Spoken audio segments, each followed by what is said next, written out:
Chapter 3 Napkin Presentation Number 2 Salesman Failure Syndrome. Why do so many salesmen fail when working in a multi-level marketing business? This number 2 presentation will clarify the common mistakes made by sales-oriented professionals. Let me explain why we would rather sponsor 10 teachers than 10 salesmen. Now, don't get me wrong. I think professional salesmen can be a tremendous asset to your organization if, like everyone else, they go through the 10 napkin presentations and thoroughly understand them.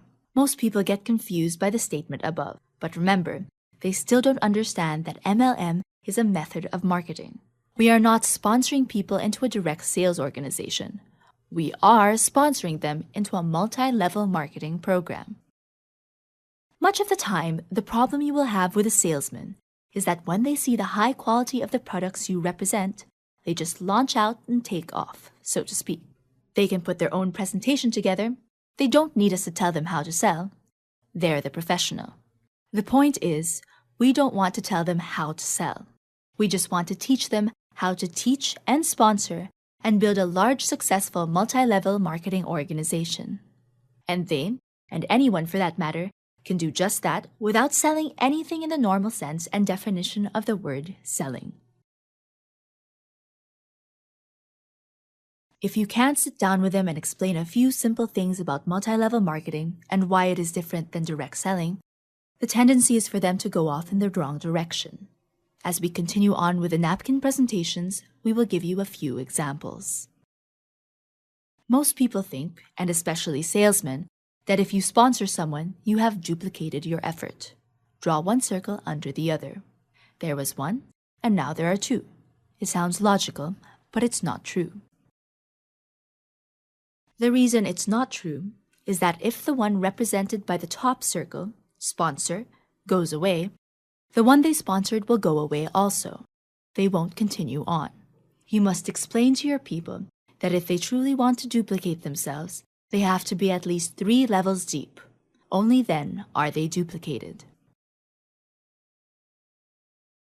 If your sponsor dropped out before you had an opportunity to see that the program really will work, you most likely will assume that it doesn't, because it didn't for him.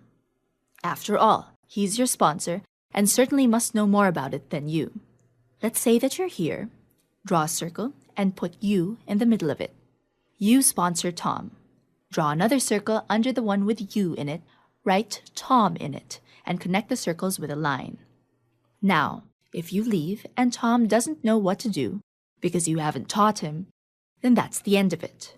But if you do teach Tom how to sponsor, and he sponsors Carol, you are only beginning to duplicate yourself. But if Tom doesn't learn how to teach Carol to sponsor, then again, it will fizzle out, and that's the end of it. You have to teach Tom how to teach Carol how to sponsor. Then she can sponsor Betty or whomever. Now you are 3 deep. If you go away to work with someone else or to a different area of the country, this subgroup will continue on. I emphasize, you have to go 3 deep. You have nothing until you are 3 deep, and only then are you duplicated. If you never communicate anything but this one point to the people you sponsor, then you will have the key that will make you more successful than most others in multi-level marketing programs. Here's what happens to the salesman. He looks at the demonstrations of the products, hears or reads of the testimonials of the results others have had with their use, and how they work. Armed with this information, just get out of his way, and he will go out and sell like crazy. Remember, they're salesmen. They have been in the direct selling business, and they don't have any problem calling on strangers. Great. So you say to your super salesman, let's call him Charlie, Charlie, if you want to make the big bucks, you cannot do it by yourself. You need to sponsor people. So what does Charlie do? He goes out and sponsors. He will just sponsor up a storm. A good salesman in a multi-level marketing program could sponsor 3 or 4 people per week. But here is what happens. It gets to a point, and it doesn't take long, that people are dropping out as fast as they are being added. If you don't work with them effectively, And you can't be effective if you are trying to work with more than 5 at a time. You will see them becoming discouraged and giving up. So Charlie, being discouraged and a little bit impatient, doesn't think anything is happening, and he goes off to look for something else to sell. The person who sponsored Charlie, thinking Charlie was going to make them rich, gets discouraged and gives up also. Most people who have made it big in MLM don't have a sales background. They may not be teachers professionally, but most of them come from a background with an element of teaching in it. I know of one teacher and school principal who, after only 24 months in a multi-level marketing program, was earning in excess of $15,000 per month. He did it and is doing it by teaching others how to do it also. Let's put some numbers in Charlie's approach so we can more clearly see where he went wrong. We will assume that Charlie, being the super salesman that he is, went out and sponsored 130 people. Let's also say that he got each of them to sponsor 5 others, adding 650 more for a total of 780 in his organization. Sound familiar? Ask your people this question when you show this to them. Which do you feel you could do more quickly?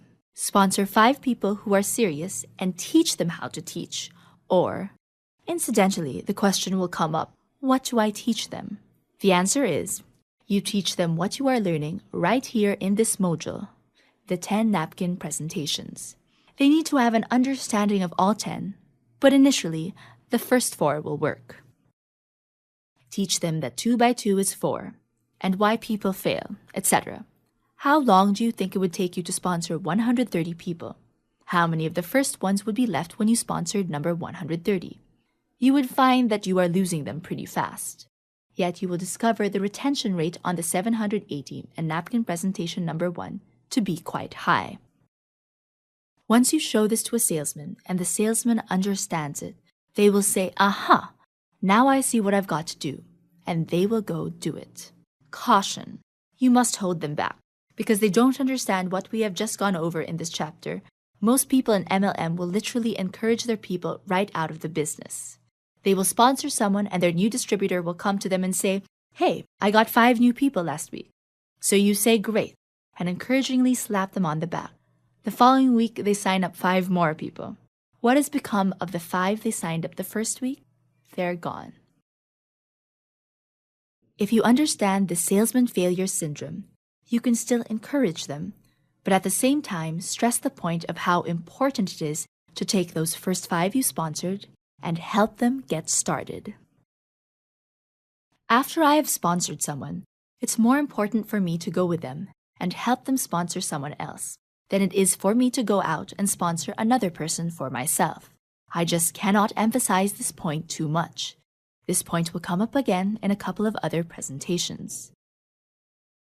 Of the 10 napkin presentations, the first 4 are really a must. If you don't have time for all of them, at least get started with number 1 and number 2, chapters 2 and 3. You can show them to someone, depending on how much you elaborate, in as quickly as 5 to 10 minutes, once you have practiced them. In one of the programs I was involved in, I sponsored this fellow named Carl. Carl told me about sponsoring his daughter in Tennessee, and that she knew everybody in town. I was talking to Carl on the phone and related to him that I thought it was great. I quickly added, however, that I needed to tell him something to pass on to his daughter. I asked him if he had a piece of paper and pencil handy, which he did, and I had him write down 2 by 2 is 4 and write on through it. I instructed him to immediately phone his daughter and let her know the mistakes to avoid to get her started in the right direction. He did call her, and it's working out very well for both of them.